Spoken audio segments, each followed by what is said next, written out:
চাওক, এইখন চৰকাৰ হৈছে বেপাৰীৰ চৰকাৰ। এওঁলোকক পাহাৰ কাটি হওক, ক'ৰবাত বালি খনন হওক, এওঁলোকক আপুনি আজি তাৰিখত এই পলাশবাৰীৰ কথাটো আপুনি কৈছে, আজি তাৰিখত 80,000 টকাকৈ ট্ৰাকত দিলে কয়লা অবাধে গৈ থাকিব পাৰে। গতিকে ইয়াত বালি খনন বা যিবিলাক আগতে আমি এইবিলাক কাম যেতিয়া কৰে চৰকাৰে দিয়ে, তেতিয়াহ'লে তেওঁলোকৰ এটা এলটমেণ্ট থাকে যে ইমানটোলৈকে ইমানখিনি বালি নিব পাৰিব। এতিয়াতো সেইবিলাক কথাৰ চিষ্টেম নাই। এতিয়া কথাটো হৈছে বালি যিমান নিয়া পাৰ ট্ৰাক পইচা দিলেই হ'ল। মন্ত্ৰীৰ ঘৰত টকা জোখা মেচিন আছে, আপোনালোকে ভালকৈ কেমেৰাটো লৈ যাবচোন। এতিয়া পইচা পালে চব খনন এতিয়া বৈধ হৈ যায়। খালি বিজেপিত জইন কৰক, সেইটো ৱাশ্বিং মেচিনত সোমালে চব বৈধ হৈ যায়। আৰু জয় শ্ৰীৰাম বুলি কৈ দিলে আপোনাৰ 10 গুণ মাফ হৈ যায়। শ্ৰীৰামটো মোৰো বুকুত আছে। শ্ৰীৰামটো আৰু বিজেপিৰ নহয়। দুৰ্ভাগ্যজনক কথা, অকল পলাশবাৰীত বুলিয়ে নহয়, গোটেই ভাৰতবৰ্ষতে আজি তাৰিখত একেখন কলা বজাৰ চলিছে। আৰু কলা বজাৰৰ গোটেই মেনেজিং ডাইৰেক্টৰজন হৈছে অমিত শ্বাহ, আৰু নৰ্থ ইষ্টৰ এৰিয়া মেনেজাৰ হৈছে হিমন্ত বিশ্ব শৰ্মা। সেইখিনি ৰাইজে বুজিলে অসম আৰু অসমীয়া যুৱ প্ৰজন্ম উপকৃত হ'ব। চাওক, এইখন চৰকাৰ হৈছে বেপাৰীৰ চৰকাৰ। এওঁলোকক পাহাৰ কাটি হওক, ক'ৰবাত বালি খনন হওক, এওঁলোকক আপুনি আজি তাৰিখত এই পলাশবাৰীৰ কথাটো আপুনি কৈছে, আজি তাৰিখত 80,000 টকাকৈ ট্ৰাকত দিলে কয়লা অবাধে গৈ থাকিব পাৰে। গতিকে ইয়াত বালি খনন বা যিবিলাক আগতে আমি এইবিলাক কাম যেতিয়া কৰে চৰকাৰে দিয়ে, তেতিয়াহ'লে তেওঁলোকৰ এটা এলটমেণ্ট থাকে যে ইমানটোলৈকে ইমানখিনি বালি নিব পাৰিব। এতিয়াতো সেইবিলাক কথাৰ চিষ্টেম নাই। এতিয়া কথাটো হৈছে বালি যিমান নিয়া পাৰ ট্ৰাক পইচা দিলেই হ'ল। মন্ত্ৰীৰ ঘৰত টকা জোখা মেচিন আছে, আপোনালোকে ভালকৈ কেমেৰাটো লৈ যাবচোন। এতিয়া পইচা পালে চব খনন এতিয়া বৈধ হৈ যায়। খালি বিজেপিত জইন কৰক, সেইটো ৱাশ্বিং মেচিনত সোমালে চব বৈধ হৈ যায়। আৰু জয় শ্ৰীৰাম বুলি কৈ দিলে আপোনাৰ 10 গুণ মাফ হৈ যায়। শ্ৰীৰামটো মোৰো বুকুত আছে। শ্ৰীৰামটো আৰু বিজেপিৰ নহয়।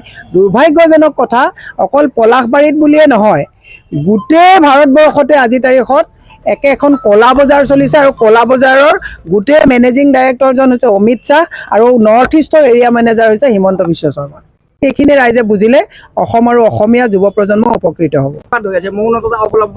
চাওক, এইখন চৰকাৰ হৈছে বেপাৰীৰ চৰকাৰ। এওঁলোকক পাহাৰ কাটি হওক, ক'ৰবাত বালি খনন হওক, এওঁলোকক আপুনি আজি তাৰিখত এই পলাশবাৰীৰ কথাটো আপুনি কৈছে, আজি তাৰিখত 80,000 টকাকৈ ট্ৰাকত দিলে কয়লা অবাধে গৈ থাকিব পাৰে।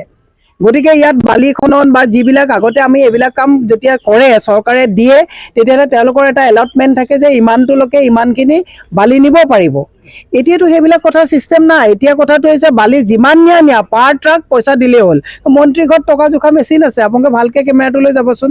এতিয়া পইচা পালে চব খনন এতিয়া বৈধ হৈ যায়। খালি বিজেপিত জইন কৰক, সেইটো ৱাশ্বিং মেচিনত সোমালে চব বৈধ হৈ যায়। আৰু জয় শ্ৰীৰাম বুলি কৈ দিলে আপোনাৰ 10 গুণ মাফ হৈ যায়। শ্ৰীৰামটো মোৰো বুকুত আছে। শ্ৰীৰামটো আৰু বিজেপিৰ নহয়।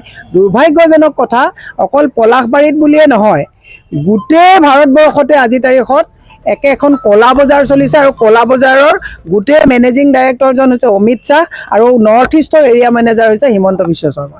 সেইখিনি ৰাইজে বুজিলে অসম আৰু অসমীয়া যুৱ প্ৰজন্ম উপকৃত হ'ব। অসমবাসী তথা ডিমৰীয়াবাসীৰ বাবে সুখবৰ। কামৰূপ মহানগৰ জিলাৰ সোণাপুৰত স্থাপন ডিমছ হাস্পতাল এণ্ড নাৰ্ছিং হোম।